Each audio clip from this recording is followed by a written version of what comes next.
Welcome all to the online lecture series of Mechanical Engineering Materials. Our today topic is designation and coding of cast iron, plane and alloy, and our course outcome is select relevant cast iron for mechanical. So let's start with designation and coding methodologies for cast iron and plane or alloy. So here designation of cast iron.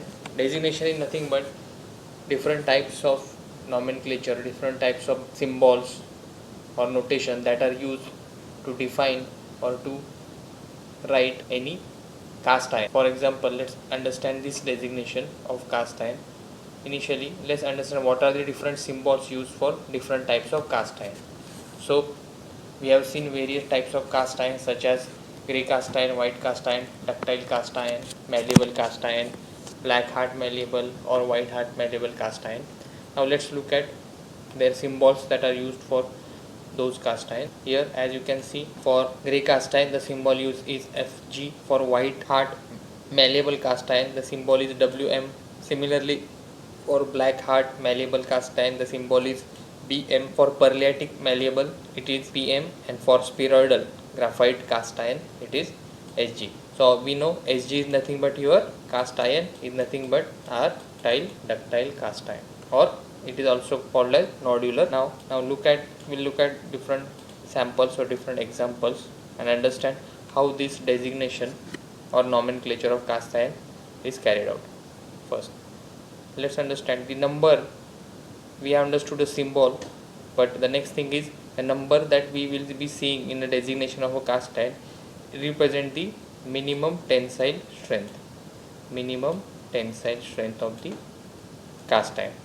What exactly tensile strength that we have studied during our lecture on mechanical properties of elements, mechanical properties of various metals, where we have understood the tensile strength of any material or any element. So just go through those lectures and revise about the tensile strength of the material. We already know that tensile loading example we have seen. If this is a metal block, tensile load is nothing but loading along the length of your element or length of your metal block. Our first example is Fg 150. So here Fg, we know Fg is nothing but your grey cast iron. So the Fg stands for grey cast iron. This 150 stands for minimum tensile strength, and which is 150 MPa. MPa is your megapascal. P is nothing but your megapascal.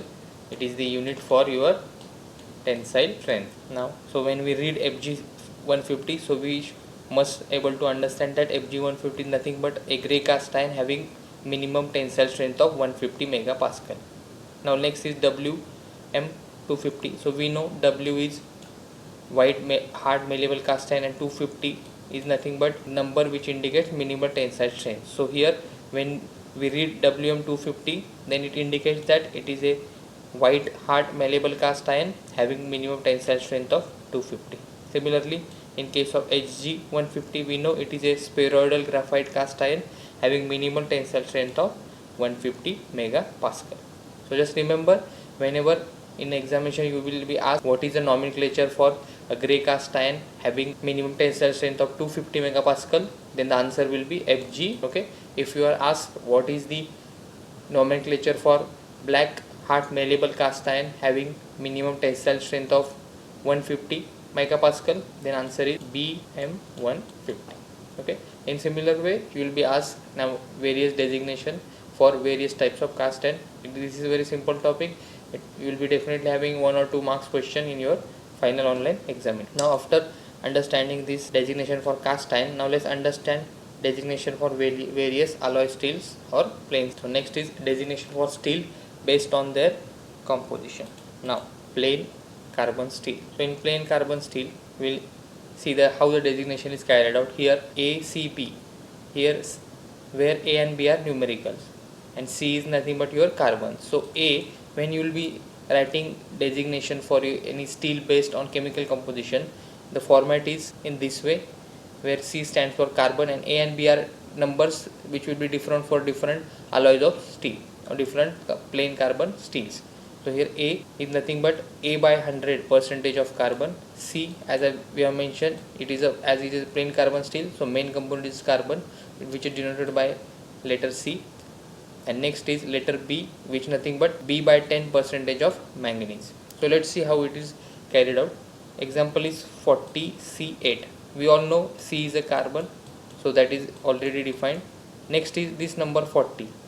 Okay, now this number 40 is nothing but this letter A, which is nothing but A by 100 percentage of carbon.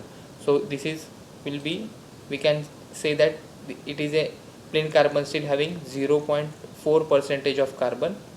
Similarly, this B number is nothing but, or B letter is nothing but B by 10 percentage of manganese.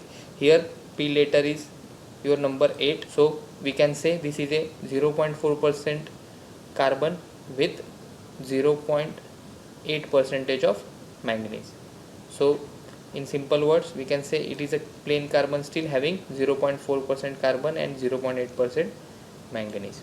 Now let's say if we have example, that is if you are asked in examination, identify what type of plain carbon steel is, or what are the composition of various alloying element in this plain carbon steel, then you will be saying that this is a plain carbon steel having 0.4% of carbon and having 0.9 percentage of manganese. Okay, so again this is a very simple thing. You just have to remember that the first numerical value is nothing but the percentage of carbon, and second numerical value is nothing but percentage of manganese. Just have to remember that first numerical value, in our case this 40, has to be divided by 100 to get percentage of carbon, while the second value should be divided by 10 to get the percentage of manganese. Now similarly, let's look at how we will be giving the designation to tool steel. Now in case of tool steel, the methodology is same. Here instead of C we are having 2, we'll have a letter T which indicates tool steels. The letter A and B are same as that we have seen in plain carbon steel. So here example is 10T4. So as we know, this is nothing but your numerical representing letter A, and letter A represent A by 100 percentage of carbon. So here in this case it is 0.1% of carbon. Similarly, we know this second letter indicates letter B, and which is nothing but B by 10% of manganese. So in our case it is 0.4% of manganese. Here also we'll look at another example. For example, let's say this is, we have an element. Suppose in exam you will be asked that write down designation for tool steel having 0.3% of carbon and 0.5% of manganese. Then what will be the designation? So we know, first we have to see, as it is a tool steel, in the middle there will be a T, letter T representing tool steel. Now before T, the letter A, we have to find out what is the value. So we know that it has a 0.3% of carbon. It means the value of A will be 30, because we will have to multiply the 0.3 with 100, which answer gives 30. Similarly, we know it has 0.5% of manganese. So to get letter B, we have to multiply this percentage by 10. So the value will come around 5. So our answer will be 30T5. So this is the designation for tool steel having 0.3% carbon and 0.5% manganese. Now let's look at designation for low and medium alloy steel. Here alloying element are less than 10%. Now in this case, the first symbol of the letter is nothing but the first symbol divided by 100% of carbon. The second, fourth, sixth symbol, that is, it means even number symbols represent alloying elements. These are the various alloying elements, while third, fourth or seventh symbol, that is odd number symbols, they represent symbol by multiplying factor percentage of alloying element. These are the multiplying factors for various alloying elements. Now let's understand this with an example. Here the example is 40Cr4MO3. Now Cr is nothing but your chromium and MO is your molybdenum. Okay, now we know the first symbol, which is, in our case it is 40. Let's just write numbers below these symbols in order to understand it clearly. So this is number 1, number 2, 3, 4 and 5. So we know number 1, that is first symbol divided by 100% of carbon. Here the value of first symbol is 40. So we'll say this alloy steel has 0.4% of carbon. Yes, that's right. Next, is chromium, which is nothing but an alloying element. Then we have to find out what is the multiplying factor for chromium, that is 4. Now to find out the percentage of chromium, we have to divide the numerical value at number 3 by the multiplying factor. In chromium the multiplying factor is 4, and here the value at the third place is 4, so 4 by 4, that is 1. Therefore the percentage of chromium is 1. Now let's look at what is the percentage of molybdenum. So for molybdenum, which is at a 4th place, so this is also an alloying element. The multiplying factor for molybdenum is 100, is 10. Now we know this 3rd, 5th, 7th here in case of are the percentage of alloying element, that is molybdenum in our case. So here to find out the percentage of molybdenum, we have to divide this numerical value at 5th place by 100, which comes around, divided by the multiplying factor. This multiplying factor is 10, so the percentage value of molybdenum comes around 0.3% of molybdenum. Now let's take another example. Let's see, we have another element 40 NiAl right here. Let's just say that we have another element, that is 40 Cr 5 titanium or Ti, and followed by lead number 3. So in this case, just like in this case, the first letter or first symbol is nothing but first symbol divided by 100% of carbon. So here also the value will be 0.4% of carbon. Then in case of second element, at place 2nd and 4th we have alloying element. So first alloying element is chromium. For this we have to consider the number at place 3 and divide it by the multiplying factor of chromium, that is 4. So when we divide 5 by 4, then we will get value which is around 1.25%. So here we can say the percentage of chromium is 1.25% chromium. Next is titanium, which is also alloying element, having multiplying factor of 10, and the numerical value at place 5 is its percentage calculated by dividing this with the multiplying factor 10. So the answer is 0.3% of titanium. Now let's look at high alloy steel. In previous slide we have looked at low or medium alloy steel. Now let's look at high alloy steel.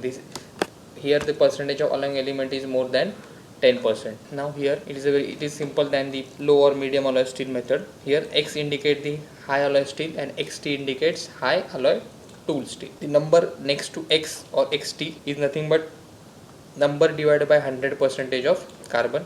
For alloying elements there is no multiplying factor. The numbers directly give the percentage of elements. So here we don't have to worry about the multiplying factor of various alloying elements. The numbers are directly indicating the percentage of elements, and the last character is having a special characteristic. Now let's understand with the example.